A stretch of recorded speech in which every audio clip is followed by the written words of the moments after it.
A very good evening everyone, this is Seema your polity educator. तो इसके पहले हम चैप्टर फर्स्ट और चैप्टर सेकंड का फर्स्ट पार्ट पढ़ चुके हैं। आज हम चैप्टर टू का पार्ट टू पढ़ने वाले हैं और हम दो ध्रुवीयता का अंत कैसे हुआ, सोवियत प्रणाली क्या है, इंट्रोडक्शन और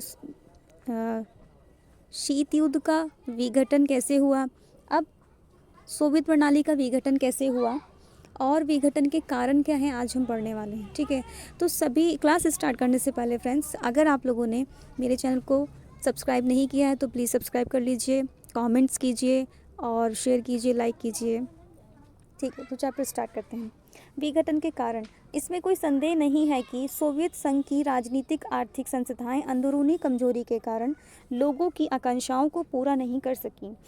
यही सोवियत संघ का कारण रहा। अब देखिए, क्योंकि हम सोवियत संघ के विघटन का कारण पढ़ रहे हैं तो इसमें पहला कारण क्या था, जो सोवियत संघ के नागरिक थे, तो सोवियत संघ की जो प्रणाली थी, जो आर्थिक योजनाएं थी, वो सोवियत संघ की नागरिकों की जो उनकी डिमांड्स थी, जो उनकी मांग थी, उनको पूरा नहीं कर पा रही थी। तो फर्स्ट जो रीज़न रहा है वो ये रहा है कि यूएसएसआर जो है डिक्लाइन हो गया। ठीक है, इसके बाद अर्थव्यवस्था में इतनी कमजोरी और गतिरोध आने का कारण संसाधनों को अधिकांश हिस्सा परमाणु हथियार और सैन्य साजो सामान पर लगाया तथा पिछलग्गू देशों पर भी खर्च किया। अब यहाँ पर देखिए, एक बात इम्पॉर्टेंट है कि विघटन का सबसे मोस्ट इम्पॉर्टेंट जो रीज़न है वो ये है कि अर्थव्यवस्था, जो सोवियत संघ था उसने अपनी जो अर्थव्यवस्था थी उसके ऊपर उसने कोई भी ध्यान नहीं दिया। उसने सारा ध्यान किसके ऊपर दिया? उसने सारा ध्यान दिया यूएसए से बराबरी में, परमाणु हथियारों की बराबरी में। यही कारण रहा है कि वो अपने देश की जो नागरिक थे उनकी मांगों को, जो भी वो चाहते थे, जिस तरीके की नीतियाँ चाहते थे, प्लानिंग्स चाहते थे अपने देश में, उस तरीके के प्लानिंग्स वो प्रोवाइड नहीं कर पाया अपने देश के नागरिकों को। और यहाँ पर देखिए, क्योंकि वो परमाणु हथियारों पर ही सारा खर्च कर रहा था, अपनी आर्थिक व्यवस्था पर कोई ध्यान नहीं दे रहा था, इसलिए उसकी जो आर्थिक व्यवस्था थी वो काफ़ी कमज़ोर हो गई। ठीक है, और गतिरुद्ध हो गई, उसकी गति बढ़ना ख़त्म हो गई। ठीक है, ये बहुत बहुत बहुत इम्पॉर्टेंट एक रीज़न रहा है यूएसएसआर के डिक्लाइन होने में। ठीक है, सोवियत संघ अपनी जनता को झूठ बोलकर ये बताना कि पश्चिमी यूरोप से ज़्यादा धनवान और विकसित अर्थव्यवस्था है, गतिरोध प्रशासन, भारी भ्रष्टाचार और अपनी गलतियों को सुधारने में व्यवस्था की अक्षमता, शासन में ज़्यादा खुलापन लाने के प्रति अनिच्छ और देश की विशालता के बावजूद सत्ता का केंद्रीकृत होना आम जनता को परेशान कर रहा था। इसमें एक कारण और भी शामिल है, राष्ट्रीयता और संप्रभुता के भावों का उभार सोवियत संघ का मुख्य कारण बना। अब देखिए, पहला जिसका रीज़न रहा वो ये रहा कि वो अपनी देश की जनता पर कोई ध्यान नहीं दे रहा था, सारा ध्यान वो क्या, परमाणु हथियारों की होड़ में था। ठीक है, और दूसरा ये रीज़न रहा कि जो सोवियत संघ के जो नागरिक थे, वो नागरिक अब ये बात समझ चुके थे कि जो यूएसए है, जो पश्चिमी गुट के लोग हैं, पहली दुनिया के लोग हैं, वो उनसे अर्थव्यवस्था में और आर्थिक स्थिति में, राजनीतिक में, सांस्कृतिक में, हर एक चीज़ में वो यूएसएसआर से, यानी कि सोवियत संघ से बेहतर हैं। और जबकि यूएसएसआर जो था अपने देश के नागरिकों से इस बात को झूठ बोल रहा था कि हम पश्चिमी देशों से बेहतर स्थिति में हैं। ठीक है, और लोग चाहते थे क्या? खुलापन। क्या चाहते थे? खुलापन। और अक्षम हो गए थे वो यूएसए से आर्थिक स्थिति में।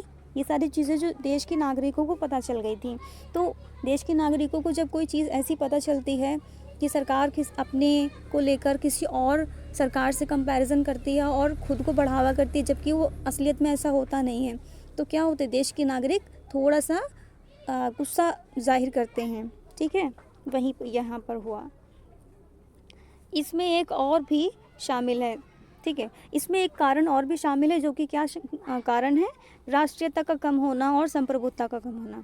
अब जाहिर सी बात है कि कोई देश के नेता या कोई देश की पार्टी अपने देश के लोगों से दूसरे देश के कंपैरिजन में झूठ बोल रही है किसी भी चीज़ को लेकर, तो थोड़ा सा जो नागरिक हैं वो उस पार्टी पे भरोसा उनका थोड़ा सा कम हो जाएगा और अपनी देश के प्रति, राष्ट्रीयता के प्रति क्या हो जाएगा, उनको नाराज़गी जाहिर होगी। इसके बाद हम पढ़ेंगे विघटन की परिणतियाँ। सोवियत संघ की दूसरी दुनिया और पूर्वी यूरोप की समाजवादी व्यवस्था के पतन के परिणाम विशाल विश्व राजनीति के लिहाज से गंभीर रहे। हर परिवर्तन के बहुत सारे प्रभाव हुए। सबसे पहले तो दूसरी दुनिया के पतन का एक परिणाम शीत युद्ध के दौर के संघर्ष की समाप्ति में हुआ। ठीक है, आप देखो, जो पहले दुनिया के लोग थे उनको यूएसए बोलते थे, वो काफ़ी सर्वसम्मत थे, परमाणु हथियारों में, आर्थिक स्थिति, राजनीतिक, सांस्कृतिक, हर एक चीज़ में वो बेहतर थे। दूसरी दुनिया के जो देश थे उनको हम यूएसएसआर, सोवियत प्रणाली थी, ठीक है, सोवियत संघ के सदस्य या उनके सदस्य देश कह सकते थे। ठीक है, अब यहाँ पर पतन का एक परिणाम क्या हुआ? पतन का एक परिणाम ये हुआ कि जो दोनों ही देश में, दोनों ही विचारधाराओं में जो संघर्ष हो रहा था, वो संघर्ष की समाप्ति हो गई। यहाँ पर लिखा हुआ है शीत युद्ध के दौर में क्या हुआ? संघर्ष की समाप्ति हो गई। जैसे ही शीत युद्ध, कोल्ड वॉर का एकदम ख़त्म हुआ, वैसे ही क्या हुआ, जो ये संघर्ष चल रहा था विचारधाराओं का दोनों खेमों के बीच में, वो भी ख़त्म हो गया। ठीक है, हथियारों की तेज दौड़ शुरू की थी। शीत युद्ध की समाप्ति के बाद ये दौड़ भी समाप्त हो गई। जैसे कि जो हथियारों की दौड़ थी, शीत युद्ध की समाप्ति हुई तो संघर्ष की भी समाप्ति हो गई और हथियारों की दौड़ की भी समाप्ति हो गई। दूसरा शीत युद्ध के अंत के समय केवल दो संभावनाएं थी, या तो बची हुई महाशक्ति का दबदबा रहेगा या फिर कई देश अथवा देशों के अलग अलग समूह अंतर्राष्ट्रीय व्यवस्था में महत्वपूर्ण मोहरे बनकर उभरेंगे। अब देखिए यहाँ पर इसका जो सेकंड जो रिज़ल्ट आया, उस सेकंड में रिज़ल्ट में क्या आया? या तो जो देश बचेगा जब शीत युद्ध की समाप्ति होगी तो यूएसए रह गया महाशक्तिशाली, केंद्रीकृत अर्थव्यवस्था हो गई, तो क्या रहा कि एक यूनिपोलर हो गया, एक ध्रुवीय विश्व हो गया। ठीक है, एक ध्रुवीय विश्व हो गया तो लोगों के पास दो ही विकल्प रहेगा, या तो वो अपना अलग रह लें या फिर एक ही महाशक्ति का दबदबा सहेंगे। ठीक है, इससे जो लोगों की जो संघर्ष कर रहे थे, जो न्यूली इंडिपेंडेंट कंट्रीज़ थी, नव स्वतंत्र राष्ट्र थे, उनके पास ये दो ऑप्शन थे, दोनों में से किसी एक गुट में शामिल होना, उनकी उस प्रॉब्लम का सोल्यूशन हो गया। ठीक है, तो आज की क्लास में बस इतना ही बच्चों। Thank you, thanks for watching, good bye, take care.